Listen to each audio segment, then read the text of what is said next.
Ketika akun baru dibuat, Bosman Mardigu Official, maka channel lain muncul dengan nama yang sama atau mirip-mirip. Maka saya dengan hormat berkali-kali mengingatkan, silakan re-upload semua video Bosman, namun jangan pakai nama Bosman Mardigu Wowi Sontoloyo yang memang trademark Bosman sebagai nama channel. Ambillah manfaat videonya, namun bukan nama pribadinya. Mohon diganti nama channel tersebut dengan segala hormat. Karena pelajaran dan tanggung jawab nama serta isi ilmu tadi, saya yang berhadapan dengan musuh-musuh kebenaran tadi, pada ujungnya bukan kalian. Kalian ambil manfaat AdSense dan ilmunya. Silahkan. Kembali ke perjuangan awal kita kaum New Mind dengan pertanyaan berapa cost accounting untuk membuat Indonesia menjadi negara superpower di tahun 2045, 24 tahun dari sekarang. Pertanyaan ini disampaikan juga oleh Deng Xiaoping ketika di tahun 1989 memutuskan untuk mempunyai sistem ekonomi sendiri alias dual standard. Standar dunia untuk keluar, standar dalam negeri untuk Tiongkok. Deng Xiaoping meminta berapa biaya dibutuhkan Tiongkok untuk kembali merebut supremasi perdagangan dunia seperti nenek moyang mereka dalam 3000 tahun selalu menguasai perdagangan dunia, di mana 200 tahun terakhir dikerjain negara-negara Eropa dengan perang opium, menggunakan candu untuk membuat goblok otak 30 juta rakyat Tiongkok dan juga pejabatnya. Lalu perdagangan Tiongkok dikendalikan Eropa sekian lama. Pertanyaan Deng Xiaoping tadi di tahun 1989 dijawab dan benarlah. 20 tahun setelahnya Tiongkok menjadi negara maju dan 20 tahun kemudian,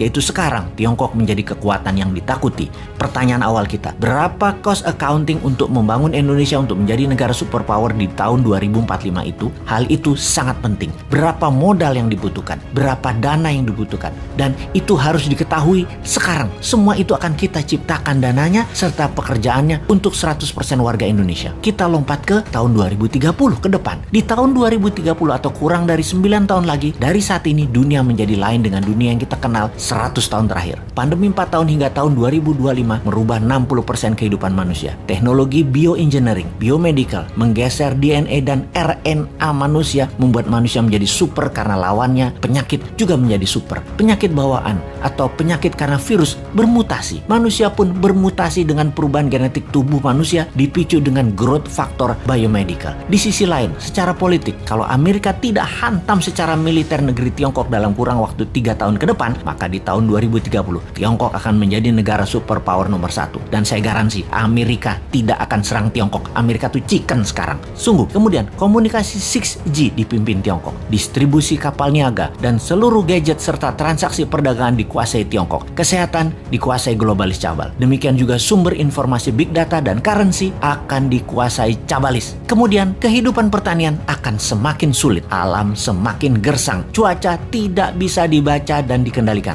Panas bumi mencapai puncaknya di tahun 2030. Musuh bersama umat manusia di tahun 2030 adalah kelaparan, kekurangan pangan dan gizi, serta cuaca yang ekstrim. Alam tidak ramah. Dunia menjadi semakin kejam. Manusia semakin buas. Tiongkok di tahun 2030 akan mempunyai penantang baru yang namanya Nusantara. Siapa Nusantara itu? Negara yang menjadi pengontrol laut, pengontrol mineral dan sumber pangan. Negara maritim, food country dan mineral country. Itulah Nusantara di tahun 2030. Pertanyaan berikutnya, apakah Nusantara dalam 15 tahun kemudian, yaitu di tahun 2045, bisa melewati Tiongkok atau setidaknya menyamai? Jawabannya adalah bisa. Konsep bernegara di tahun 2030 adalah kendali pembayaran dunia perdagangan yang menggunakan emas. Di dalam negeri, sejak New Mind berkuasa nanti di tahun 2024, maka 1 tahun setelahnya di tahun 2025, emas dijadikan alat bayar resmi, di mana puncaknya di tahun 2030, rupiah fisik musnah tidak dipakai lagi jadi e-rupiah dan fisiknya adalah emas. Nusantara menarget dalam 15 tahun ke depan sejak tahun 2030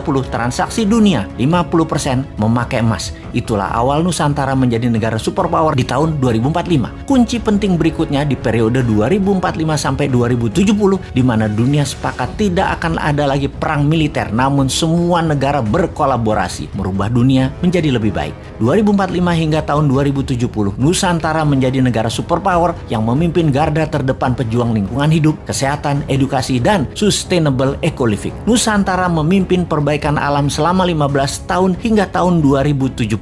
kemudian sejak tahun 2070, inilah awal perdamaian dunia 1000 tahun yang juga dipimpin Nusantara. Terlihat indah? Tidak mungkin. Ada yang berpikir begini nggak di pejabat incumbent atau oposisi? New Mind memang sontoloyo. Tapi kita semua tahu, semua impian ini pasti terjadi. Inilah mengapa video kita dan channel kita ditakuti pemahamannya. Selamat datang masa depan di tangan New Mind.